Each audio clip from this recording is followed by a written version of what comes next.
kebetulan memang BBRI itu nggak punya exposure loan di Aceh, karena kebetulan Aceh kan Islamic financing ya, jadi mungkin Islamic financing armnya, tapi BBRI-nya nggak punya exposure di situ. Jadi kita lihat positif.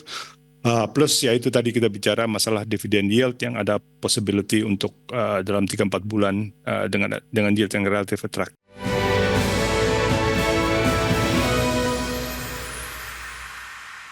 Terima kasih Anda masih bergabung sama kami, pemirsa, dan sebelum saya lanjutkan perbincangan bersama Pak Chandra, kita akan simak terlebih dahulu data dari IHSG yang dibuka tadi pukul 9 dan saat ini pukul 9:01 waktu Indonesia bagian Barat. Sejauh ini IHSG bergerak menguat 0,25% di level 8.670. Maksud kami ya 74,833. Kemudian beberapa saham yang masuk ke dalam jajaran top gainers diantaranya adalah ada Raja, Telkom, Bufa, BBKP, CSIS, dan juga Soci. Top losers ada Bumi, Dewa, BRMS, BBYB, PPRE, dan juga Arci. Kemudian pergerakan sektoral, sektor teknologi memimpin penguatan dengan penguatan 0,84%. Kemudian disusul oleh sektor cyclic dan non-cyclical 0,72% dan 0,38%. Dan basic industry sejauh ini memimpin pelemahan dengan pelemahan 1,12% dan properti yang melemah 0,26%. Dan berikutnya kita akan simak pembukaan dari bursa-bursa utama Asia di pagi hari ini.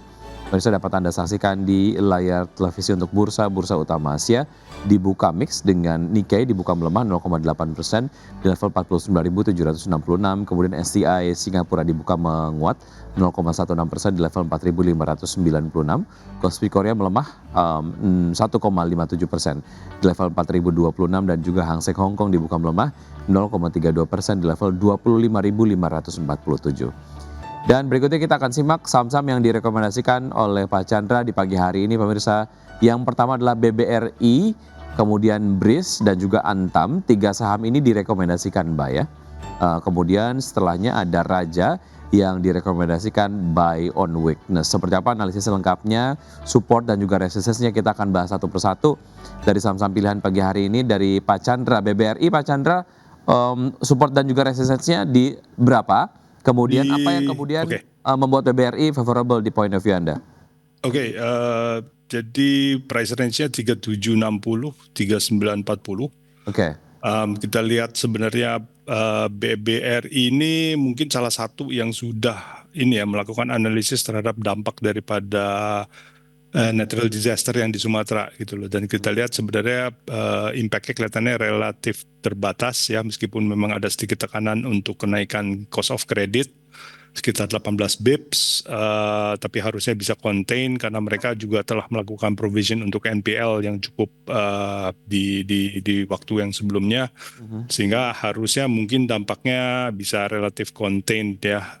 Dan kebetulan memang BBRI itu nggak punya exposure loan di Aceh, karena kebetulan Aceh kan Islamic financing ya, jadi mungkin Islamic financing armnya, tapi BBRI-nya nggak punya exposure di situ. Jadi kita lihat positif.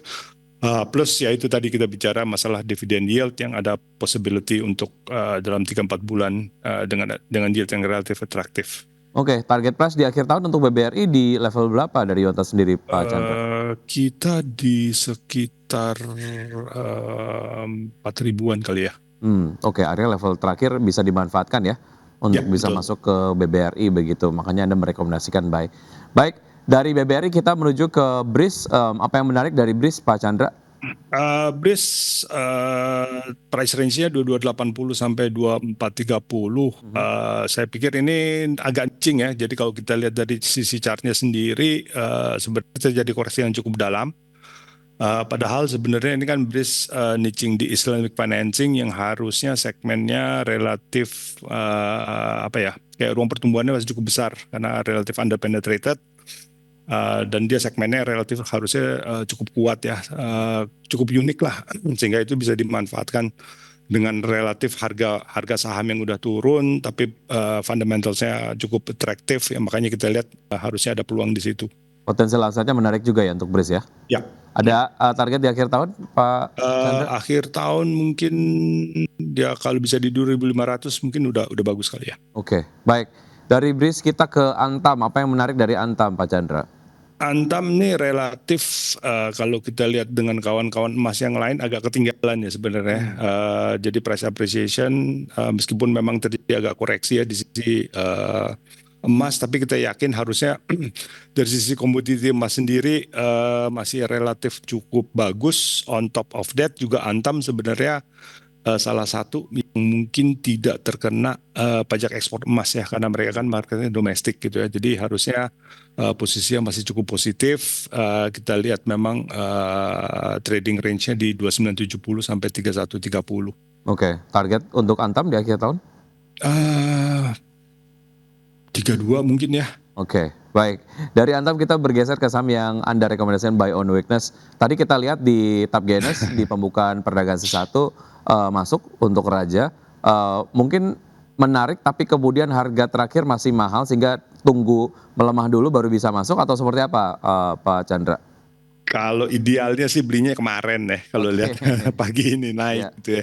Karena memang kalau dilihat dari sisi ini sih purely agak lebih spekulatif ya. Jadi fundamentalnya kita anggap nggak terlalu berubah lah ya. Kita lihat dari sisi chartingnya kemarin tuh emang kayaknya koreksinya cukup atraktif gitu. Makanya saya bilang harusnya belinya kemarin. Karena kita nggak tahu hari ini akan turun lagi apa enggak. Ternyata market positif sehingga akhirnya memang stok-stok yang relatif unggul Malaysia ini kan agak sedikit ikut dengan market gitu ya. Jadi boleh dibilang buy on weakness-nya udah jadi agak basi nih, agak ketinggalan story sih. Cuman kalau saya sendiri lihat share price-nya udah lari begini sih enggak saya uber sih. Oke, untuk mereka yang sudah punya Raja level yang kemudian apa namanya masuk ke level yang kayaknya riskan untuk terjadi profit taking di level berapa Pak Chandra? Mungkin di kisaran 6.400 6.500 kali ya. I think kan kalau misalnya dari posisi sekarang di 6.000 udah hampir 7-8% turn kali ya. Mungkin ada yang gatel untuk take profit. Oke, karena menjelang Natal ini ya nyari uang cash dulu gitu ya.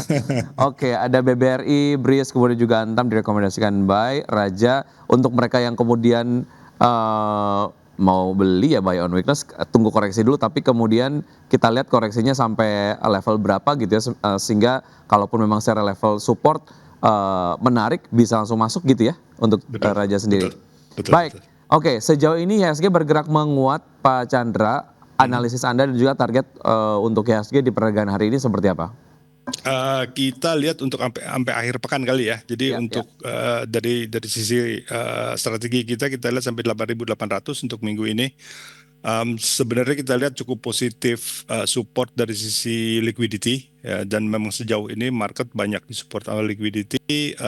Mungkin ada sedikit rotasi into blue chips ya, karena blue chips sejauh ini sebenarnya share price-nya agak tertekan, tapi secara fundamental sih sebenarnya masih cukup bagus ya, cukup atraktif ya. Jadi mungkin ada sedikit pergeseran dari konglomerasi into blue chips ya.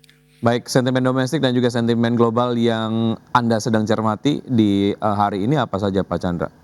Domestik mungkin akan antisipasi BI rate ya. Jadi posisinya apakah mereka akan ikut motong atau enggak. Di sisi global mungkin lebih kepada yang data ekonomi dari Amerika kali ya, sehingga itu memberikan sedikit panduan untuk kondisi interest rate maupun exchange rate sih yang relatively cukup signifikan. Oke, baik, itu tadi beberapa analisis yang sudah disampaikan oleh Pak Chandra. Semoga dapat menjadi referensi dan sumber informasi untuk pelaku pasar untuk menerapkan strategi investasinya di pagi hari ini. Namun keputusan investasi kembali ke tangan investor. Pak Chandra, terima kasih. Sukses selalu untuk Anda Pak Chandra. Sehat selalu Pak Chandra, terima kasih. Terima kasih Mas Pegi. Selamat pagi. Sampai jumpa, selamat pagi.